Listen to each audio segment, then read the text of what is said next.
Well, I would say that they are absolutely interrelated. The books that I've written, by now they're five, which shocks even me, have all grown out of my news reporting. And typically, what happens is I'm covering something for the newspaper, and it just becomes clear early on that this is a story that is of such depth and has so many layers to it that it really deserves a longer, deeper, bigger, enduring treatment in a book. And it's really about space. In the newspaper, even in the online world, we only have so much space for a newspaper story. And so a book enables a platform where you can grow the history, you can grow the depth of the science, you can sketch characters and scene in greater depth. It's just an opportunity to tell a story that I've been exploring in a larger frame. It's still entirely fact based. It's what we call literary nonfiction, in which we take a true story and a researched story, but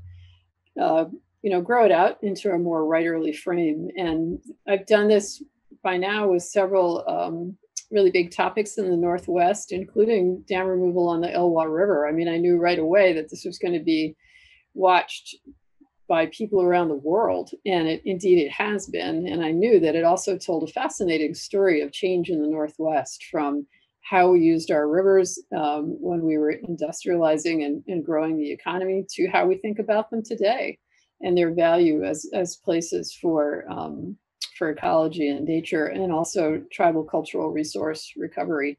So it beautifully, in a small geography, told really the whole story of the Northwest. And I thought, that's a book.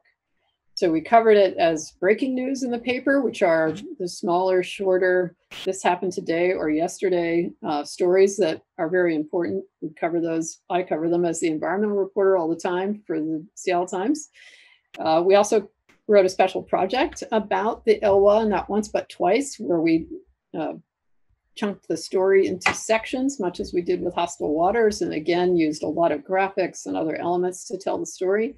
But then we also grew it all the way into a book. So, my books do tend to come right out of my journalism, and they are absolutely intimately connected.